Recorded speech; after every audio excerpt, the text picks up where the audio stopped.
Good morning friends. स्वागत है आपका अपने YouTube channel study with Ravi Thakur पर। तो चलिए शुरुआत करते हैं आज के द हिंदू ट्यूटोरियल वोकैबुलरी की। मैं आपके 30 से 40 सेकंड लेना चाहूँगा। पहले कुछ बताना चाहूँगा आपको। आप प्लीज़ मुझे बताइए कंटेंट में किसी तरह का कोई प्रॉब्लम है तो प्लीज़ मुझे कमेंट करके बताइए, क्योंकि मैं भी एनालिटिक्स अपने चेक कर रहा हूँ यूट्यूब के। तो मेरी वीडियो जो है वो 5 सेकंड से भी मतलब 5 मिनट से भी ऑन एन एवरेज कम देखी जा रही है। तो आप मुझे बता दीजिए, अगर मुझे कंटेंट कम करना है, यदि मुझे वोकैबुलरी कम करना है तो मैं उसका लेंथ जो है वो कम कर दूंगा। 15 से 20 मिनट का मैं वीडियो बना रहा हूँ, आपके लिए सेशन लेके आ रहा हूँ, पर फिर भी आप 5 मिनट से भी कम समय के लिए उसको देख रहे हैं। तो इसी वजह से शायद मेरी जो वीडियो है वो रिकमेंड नहीं हो रही है। तो मुझे प्लीज़ बताइए कि मैं किस तरह से अपने कंटेंट को और ज़्यादा इम्प्रूव करूं, या किसी तरह की कोई समस्या है या वर्ड्स कम करने हैं तो मुझे कमेंट करके ज़रूर बताइए। क्योंकि मैंने पहले ये देखिए, यहाँ पे ये जो मैं इंग्लिश में लिखता हूँ तो ये मैंने एलिबोरेट करना, ये एक्सप्लेन करना पहले कम कर दिया कि आपका समय बचे। पहले मैंने वो काम कर दिया। तो अब सारी चीज़ें हैं, मुझे समझ नहीं आ रहा है क्यों, मतलब आप वीडियो जो पूरा नहीं देख रहे हैं, एटलीस्ट 50% तो वीडियो को देखा कीजिए। तो मुझे आपके कमेंट का इंतज़ार रहेगा। प्लीज़ कमेंट करके ज़रूर मुझे बता दीजिएगा किसी तरह की कंटेंट में कोई प्रॉब्लम है, या वीडियो थोड़ा-सा कम करना है, कम समय का बनाना है। मैं तो फालतू में बात भी नहीं कर रहा हूँ आपसे, सिर्फ मैं वर्ड्स एक्सप्लेन ही कर रहा हूँ, और मैं चाहता हूँ कि आपका समय बचे। और जो आप ये 10 टू 15 मिनट्स का जो ये सेशन देखते हो, इसके लिए 2.5 से 3 घंटे इसके पीछे मेहनत होती है। 3 से कम 3 घंटे इसके पीछे मेहनत लगती है, तब जाके आप वो वीडियो देख पाते हो, सेशन देख पाते हैं ये 10 से 15 मिनट का, और वो भी आप पूरा नहीं देख रहे हैं। तो मेरा थोड़ा-सा ये रिक्वेस्ट है आपसे, तो आप मुझे बताइए कि कंटेंट में कोई प्रॉब्लम है, या फिर वीडियो का जो लेंथ है वो कम करना है, या मैं एक्सप्लेनेशन कम करूँ, या मैं ये सिनोनिम्स और एंटोनिम्स हैं इसको बोलना रहने दूँ। तो मुझे बताइएगा प्लीज़ कमेंट में, आपके कमेंट का मुझे इंतज़ार रहेगा। पहला वर्ड है आज का आयरेट। आयरेट वर्ड यहाँ पे एडजेक्टिव की तरह यूज़ हुआ है। आयरेट का मतलब होता है किसी को बहुत अधिक गुस्सा आ जाना, क्रोधित हो जाना, किसी का बहुत ज़्यादा व्यग्रता, उसे बोला जाता है आयरेट। सिनोनिम्स आप देखते हैं फ्यूरियस, एंग्री, इरिटेटेड, मैड और इंडिग्नेंट। आज मैं सिनोनिम्स और एंटोनिम्स भी छोड़ रहा हूँ, सीधा एग्जांपल एक्सप्लेन करूंगा। वर्ड्स ज़्यादा है, मुझे प्लीज़ करके कमेंट करके बताइएगा आप। सिनोनिम्स और एंटोनिम्स मैं आज नहीं पढ़ रहा हूँ आपके लिए, मैं सिर्फ वर्ड को एक्सप्लेन कर रहा हूँ। और लास्ट वाला जो मैंने ऐड किया है आपके लिए, रिवीजन हम जिसमें करते हैं, या तो मैं वो स्किप कर दूँ। तो मुझे कुछ समझ में नहीं आ रहा है कि क्या चीज़ें मैं ऐसा करूँ अपना कंटेंट में कि थोड़ा सा वो इम्प्रूव हो जाए और बेटरमेंट हो उसमें, और थोड़ा सा आप ज़्यादा समय के लिए उसको देखें। तो प्लीज़ मुझे कमेंट करके ज़रूर बताइएगा। एग्जाम्पल आप देख सकते हैं, the owner was so irate he almost threw me out of the place. तो किसी जगह के मालिक की बात हो रही है कि उसने वो बहुत ज़्यादा क्रोधित हो गया था, उग्र हो गया था, व्यग्र हो गया था, इसलिए मुझे उस जगह से उसने मुझे बाहर निकाल दिया। आई होप आपको समझ में आया होगा। मतलब थोड़ा सा मैंने ज़्यादा बोल दिया, 1-2 मिनट आपका ज़्यादा ले लिया आज। आयरेट का ये मतलब होता है, अगर हमारा शब्द है डेस्परेट। डेस्परेट यहाँ पे एडजेक्टिव की तरह यूज हुआ है। डेस्परेट का मतलब होता है किसी भी बात को लेकर हम बहुत ज़्यादा चिंतित हैं, मायूस हैं, निराश हैं, बहुत ज़्यादा टेंस्ड हैं, उसे बोला जाता है डेस्परेट। एग्जाम्पल आप दे सकते हैं, she became desperate when her money ran out. किसी महिला की बात हो रही है कि जब उसके पास कोई भी पैसा नहीं रहा, पूरा पैसा खर्च हो चुका था, तो वो बिल्कुल नाराज निराश हो गई, मायूस वो हो गई। अगला हमारा शब्द है क्रेसेंडो। क्रेसेंडो यहाँ पे नाम की तरह यूज हुआ है, न्यू वर्ड है, ध्यान से इसको नोट कर लीजिएगा। क्रेसेंडो का मतलब होता है किसी भी चीज का उसके अंतिम बिंदु पर होना, चरम बिंदु पर होना, क्लाइमैक्स पर होना, उत्कर्ष पर होना, एंडिंग पर होना किसी चीज का, उसे बोला जाता है क्रेसेंडो। क्रेसेंडो एग्जाम्पल आप देख सकते हैं क्रेसेंडो के।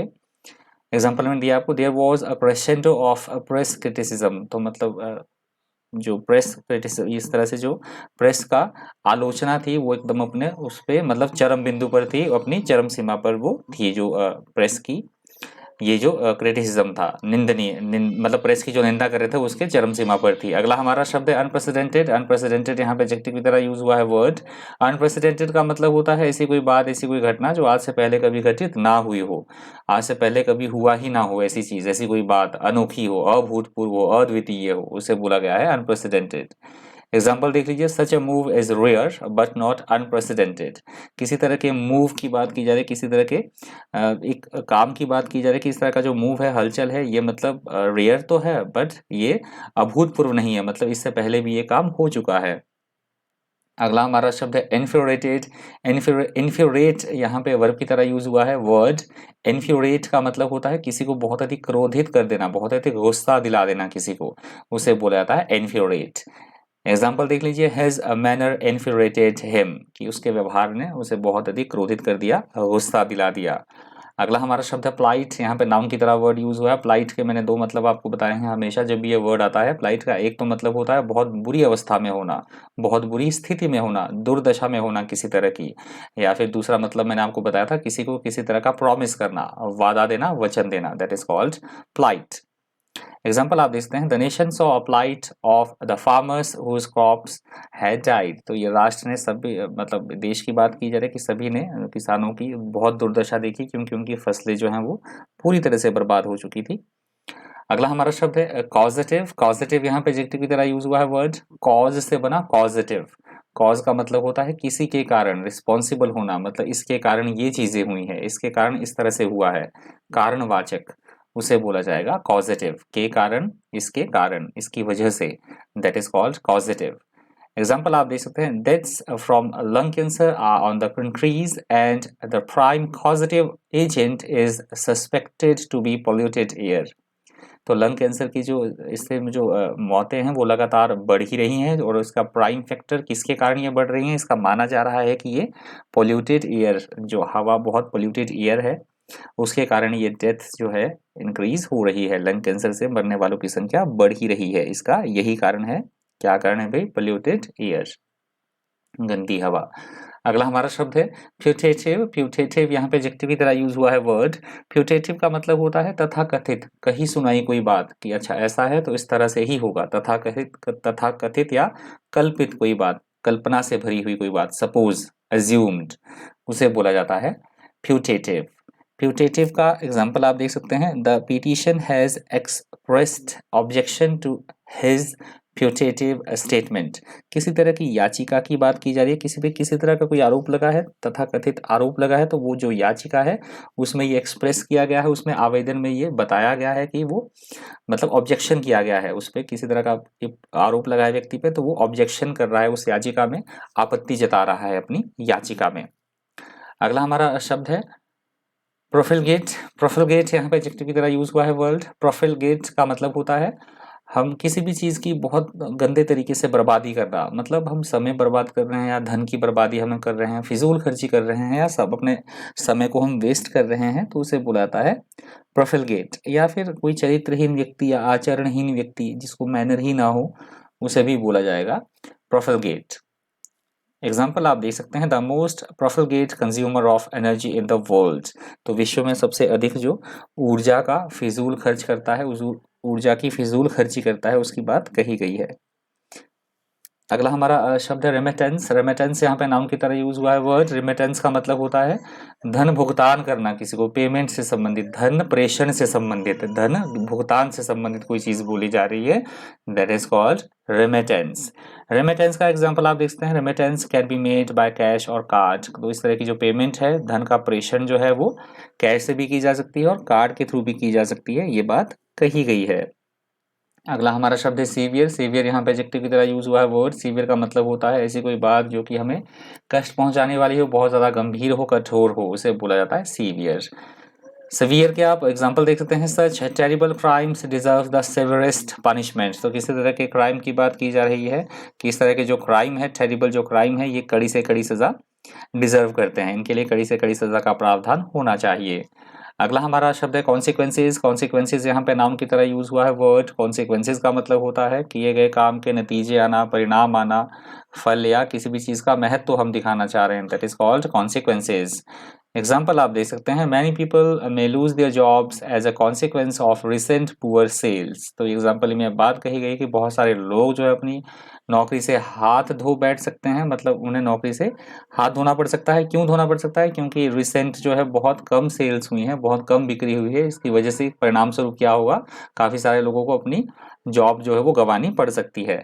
अगला हमारा शब्द है शोरअप। शोरअप यहाँ पे फ्रेजल वर्ब की तरह यूज हुआ है वर्ड। शोरअप का मतलब होता है किसी को मजबूती प्रदान करना, सहारा प्रदान करना, किसी को मजबूती प्रदान करना, सहारा देना किसी को, that is called shore up. Example आप देख सकते हैं, the democracies of the west में find it hard to shore up their defences. तो ये वेस्ट की डेमोक्रेसीज की बात की जा रही है कि उन्हें ये बहुत ज़्यादा मुश्किलात आ रही है, मुश्किलें आ रही हैं अपने डिफेंसेस को, अपने जो रक्षा क्षेत्र है उसमें उसको मतलब मजबूती प्रदान करने के लिए उनको बहुत ज़्यादा दिक्कतों का सामना जो है वो करना पड़ रहा है। अगला हमारा शब्द है रेसिस्टेंस। रेसिस्टेंस यहाँ पे नाम की तरह यूज हुआ है वर्ड। रेसिस्टेंस का मतलब होता है किसी भी काम में किसी तरह की कोई बाधा, कोई अड़चन, कोई रुकावट, गतिरोध या प्रतिरोध, उसे बोला जाता है रेसिस्टेंस।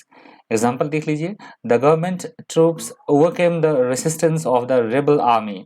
तो गवर्नमेंट की जो सेना है इन्होंने क्या किया है, सरकारी जो ट्रूप्स हैं उन्होंने जो रेबल आर्मी है, दंगा फसाद वाली आर्मी है या इस तरह से जो उग्रवादी है, उनकी जो कोशिशें हैं उनको नाकाम कर दिया है, उनके लिए बाधा वो बन गए हैं, रुकावट वो बन गए हैं।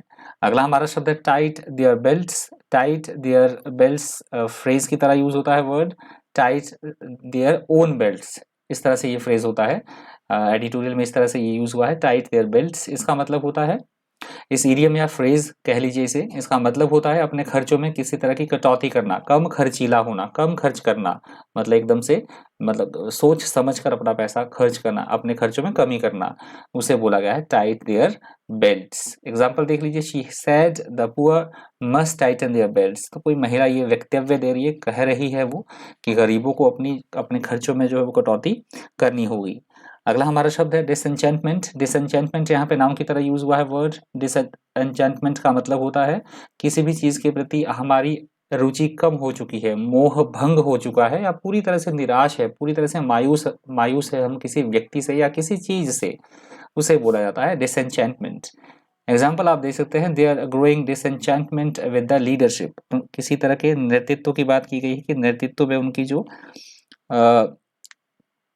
मोह था, उनके किसी तरह की लीडरशिप के प्रति जो उनका एक मोह था वो बिल्कुल से खत्म हो चुका है, उनका मोह भंग हो चुका है, पूरी तरह से वो निराश है, मायूस है लीडरशिप से। अगला हमारा शब्द है वर्डिक्ट। यहाँ से दूसरे एडिटोरियल का हेडिंग आप देख सकते हैं। वर्डिक्ट का मतलब होता है बहुत सोच विचार विमर्श करने के बाद जो एक फैसला लिया जाता है उसे बोला जाएगा वर्डिक्ट। एग्जाम्पल आप देख सकते हैं, the jury return the verdict of not guilty. तो जो कोर्ट की ज्यूरी होती है, जजों की ज्यूरी होती है, उन्होंने फैसला सुनाया, मतलब नॉट गिल्टी का उन्होंने फैसला सुनाया। अगला हमारा शब्द है क्वॉश। क्वॉश यहाँ पे वर्ब की तरह यूज हुआ है वर्ड। क्वॉश का मतलब होता है किसी भी चीज को रद्द कर देना, अमान्य घोषित कर देना, कैंसिल कर देना, या किसी चीज को दबाना कुचलना, उसे बोला गया है क्वॉश। एग्जाम्पल आप देख सकते हैं, the appeal court has quashed the convictions of all 11 people. तो ये अपील कोर्ट ने क्या किया, जो आरोपी थे, अपराधी थे, 11 लोग जो अपराधी थे किसी केस में, उन्हें मतलब बिल्कुल से उनका अपराध जो है वो रद्द कर दिया, अमान्य घोषित कर दिया उनकी सजा। अगला हमारा शब्द है क्वांटिफाइबल। क्वांटिफाइबल यहाँ पे एडजेक्टिव की तरह यूज हुआ है वर्ड। क्वांटिफाइबल का मतलब होता है मापने योग्य कोई चीज, जो जिसे मापा जा सके, मात्रात्मक, मेजरेबल, उसे बोला जाएगा क्वांटिफाइबल। एग्जाम्पल आप देख सकते हैं, clearly quantifiable measures of quality is not necessary. कि पूरी तरह से गुणवत्ता के लिए जो एक मेजरमेंट करने के लिए, गुणवत्ता को मापने के लिए जो एक मेजर्स होने चाहिए, वो मतलब इतने जरूरी नहीं है, उसके बिना भी काम चल सकता है। अगला हमारा शब्द है परसे। परसे यहाँ पे एडवर्ब की तरह यूज हुआ है वर्ड। परसे का मतलब होता है खुद ब खुद, अपने आप ही कोई चीज हो जाना, अपने आप में, खुद ब खुद, आप में, अपने आप में खुद ब खुद किसी चीज का होना, that is called Porsche. Porsche के से एग्जांपल आप देख सकते हैं, the actors were good Porsche but the movie was very badly mad. मतलब किसी फिल्म की बात की गई कि फिल्म बहुत बुरी तरह से बनाई गई है, इसके बावजूद जो एक्टर्स है वो अपने आप में काफ़ी अच्छे जाने माने एक्टर हैं, उन्होंने अच्छा परफॉर्म किया, परंतु मूवी जो अपने आप में थी वो बहुत बुरी तरह से बनाई गई, अच्छी नहीं थी मतलब मूवी, परंतु जो एक्टर्स थे, उसमें काम करने वाले एक्टर्स थे, वो अपने आप में बहुत ज़्यादा अच्छे थे। अगला हमारा शब्द है पर्टिनेंट। पर्टिनेंट यहाँ पे एडजेक्टिव की तरह यूज हुआ है वर्ड। पर्टिनेंट का मतलब होता है ऐसी कोई चीज जो कि बिल्कुल सही हो किसी चीज के लिए, बहुत उपयुक्त होना, ठीक होना, प्रासंगिक होना, उसे बोला जाता है पर्टिनेंट। एग्जाम्पल आप देख सकते हैं, she had asked some pertinent questions. किसी महिला की बात की जा रही है कि उसने बहुत मतलब उपयुक्त, प्रासंगिक और बहुत सही क्वेश्चंस उसने पूछे। अगला हमारा शब्द है कंटेम्पोरेनियस। कंटेम्पोरेनियस वर्ड यहाँ पे एडजेक्टिव की तरह यूज हुआ है वर्ड। कंटेम्पोरेनियस का मतलब होता है चीजों का एक साथ घटना, दो घटनाओं का साथ साथ घटना, चीजों का एक साथ होना, समकालीन होना या समसामयिक होना, साइमल्टेनियसली होना, तो किन्हीं दो भी कामों का या किन्हीं दो चीजों का, टू इवेंट्स का। उसे बोला जाता है कंटेम्पोरेनियस। कंटेम्पोरेनियस का एग्जाम्पल आप देख सकते हैं, rise in interest rates is often contemporaneous with an increase in inflation. तो ये बात कही गई है कि यदि इन्फ्लेशन में बढ़ोतरी होती है, मुद्रास्फीति में बढ़ोतरी होती है, इंटरेस्ट रेट में बढ़ोतरी होती है, तो उसके कारण जो है महंगाई भी अपने आप जो है वो बढ़ जाती है। देखिए लिखा गया है rise in interest rates is often, मतलब जो इंटरेस्ट रेट महंगाई या फिर ब्याज दरों में वृद्धि होती है वो किसके कारण होती है, परस्पर किसके साथ होती है, यदि इन्फ्लेशन मतलब मुद्रास्फीति में यदि बढ़ोतरी होती है तो उसके परस्पर जो है इंटरेस्ट रेट्स में भी बढ़ोतरी होती है।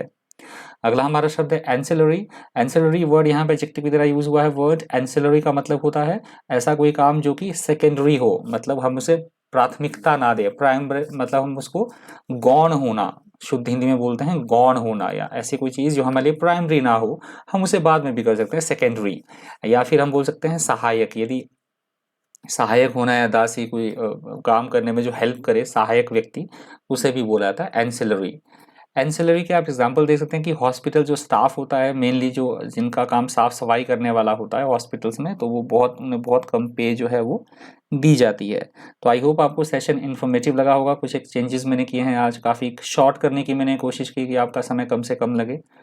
रिवीजन कर लेते हैं फटाफट से। हमारा पहला वर्ड था आयरेट। आयरेट का मतलब होता है बहुत अधिक गुस्सा आ जाना, बहुत अधिक उग्र हो जाना, व्यग्र हो जाना, उग्र या व्यग्र हो जाना या आक्रामक गुस्सा आ जाना, दैट इज कॉल्ड आयरेट।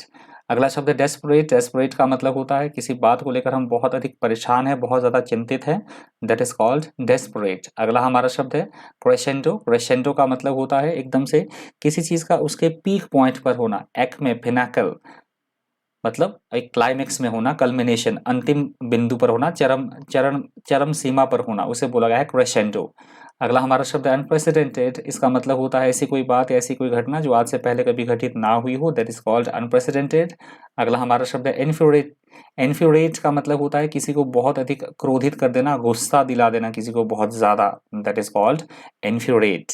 अगला हमारा शब्द है प्लाइट। प्लाइट का मतलब होता है बहुत बुरी अवस्था में होना, स्थिति बहुत खराब होना, दैट इज कॉल्ड प्लाइट। अगला शब्द है कॉजेटिव। कॉजेटिव का मतलब होता है किसी किसी काम के होने का कारण बनना, रिस्पॉन्सिबल फॉर समथिंग, उसे बोला जाएगा कॉजेटिव। अगला शब्द है प्यूटेटिव। प्यूटेटिव का मतलब होता है हम किसी चीज को मान रहे हैं, अज्यूम कर रहे हैं, सपोज कर रहे हैं कि ऐसा है तो ऐसा होगा, तथा कथित, कही सुनाई बात, दैट इज कॉल्ड प्यूटेटिव। अगला शब्द है प्रफलगेट। प्रफलगेट का मतलब होता है समय की या धन की बहुत बुरे तरीके से बर्बादी करना, तहस नहस करना, चीजों को बहुत ज्यादा खर्चीला होना या फिर समय को वेस्ट करना, उसे बोला गया है प्रोफिलगेट। अगला हमारा शब्द है रेमिटेंस। रेमिटेंस का मतलब होता है धन का जो आदान प्रदान होता है, वित्त प्रेषण, धन का भेजना इधर उधर, दैट इज कॉल्ड, या वित्तीय सहायता करना, दैट इज कॉल्ड रेमिटेंस। अगला हमारा शब्द है सवियर। सवियर का मतलब होता है बहुत कष्टप्रद कोई चीजें होना, हमें दुख पहुंचाने वाली, कष्ट पहुंचाने वाली चीजें, उनसे बोला जाता है सवियर, कष्टप्रद, गंभीर। अगला शब्द है कॉन्सिक्वेंसेज। कॉन्सिक्वेंसेज का मतलब होता है किए गए काम के परिणाम, नतीजे या फल, मतलब आउटकम आना किसी चीज का जो हमारे द्वारा किया गया कोई काम है, दैट इज कॉल्ड कॉन्सिक्वेंसेज। अगला शब्द है शोरअप। शोरअप का मतलब होता है किसी को सहारा प्रदान करना, सपोर्ट प्रदान करना, समर्थन करना किसी का, सपोर्ट करना किसी को, दैट इज कॉल्ड शोरअप। अगला शब्द है रेसिस्टेंस। रेसिस्टेंस का मतलब होता है पूरी तरह से बाधक, बाधक होना, अवरोधक होना किसी काम में, किसी तरह का कोई अड़ंगा, कोई अड़चन, उसे बोला गया है रेसिस्टेंस। अगला हमारा शब्द है tight their belts. Tight their belts का मतलब होता है बहुत अधिक, बहुत कम खर्च करना, बहुत मितव्ययी होना, मतलब अपना हाथ बिल्कुल टाइट रखना खर्चे के मामले में, बहुत कम एक्सपेंडिचर करना, उसे बोला जाएगा टाइट देयर बेल्ट्स। अगला हमारा शब्द है डिसएंचेंटमेंट। डिसएंचेंटमेंट होता है किसी के प्रति हमारी रुचि कम होना, मोह भंग हो जाना, उसे बोला जाता है डिसएंचेंटमेंट। अगला शब्द है वर्डिक्ट। वर्डिक्ट का मतलब होता है न्यायालय के द्वारा फैसला सुनाया जाना, उसे बोला जाएगा वर्डिक्ट, या बहुत सोच विचार विमर्श करने के बाद दिया गया कोई decision, that is called verdict. अगला शब्द है क्वॉश। क्वॉश का मतलब होता है किसी भी चीज को रद्द कर देना, कैंसिल कर देना, उसे बोला गया है क्वॉश, दबाना या कुचलना। अगला हमारा शब्द है क्वांटिफाइबल। क्वांटिफाइबल का मतलब होता है ऐसी चीज जिसे कि मेजर किया जा सके, मापा जा सके, दैट इज कॉल्ड क्वांटिफाइबल। अगला शब्द है पर से का मतलब होता है अपने आप में स्वतः खुद ब खुद कोई चीज होना, दैट इज कॉल्ड पर से। अगला हमारा शब्द है पर्टिनेंट। पर्टिनेंट का मतलब होता है ऐसी कोई चीज़ जो कि बहुत इंपॉर्टेंस रखती हो, जो रेलेवेंट हो, प्रासंगिक, उपयुक्त, ठीक, उसे बोला जाएगा पर्टिनेंट। अगला हमारा शब्द है कंटेम्पोरेनियस। कंटेम्पोरेनियस का मतलब होता है किन्हीं भी दो घटनाओं का, दो प्रोसेस का परस्पर एक समय में होना, समकालिक, समसामयिक, मतलब कनकरेंस, उसका उसके उसे बोला जाता है कंटेम्पोरेनियस। और हमारा लास्ट वर्ड है एंसिलरी। एंसिलरी का मतलब होता है ऐसा कोई काम जिसको कि हम दूसरे नंबर पर रखें, जो सेकेंडरी हो, गौण होना, जिसको हम प्राथमिकता ना दें, या हम बोल सकते हैं साथ में काम करने वाला, सहायक, उसे भी बोला जाता है एंसिलरी। तो ये एंसिलरी वर्ड आज के द हिंदू ट्यूटोरियल वोकैबुलरी से अंतिम शब्द था। मैंने आपसे कुछ एक सुझाव मांगे हैं, तो प्लीज़ मुझे कमेंट करके ज़रूर बताइएगा कि आपको रिक्वायर्ड हैं चीज़ों में, क्या आप मॉडिफिकेशन चाहते हैं कंटेंट में, या समय आप ज़्यादा लग रहा है तो समय मैं कम कर देता हूँ। इस तरह से मैंने कोशिश किया है आज भी, तो प्लीज़ मुझे कमेंट करके बताइएगा। इस सेशन में इतना ही। इसी तरह के इन्फॉर्मेटिव वीडियोज़ के लिए बन रही है चैनल पर। Thank you, thanks for watching.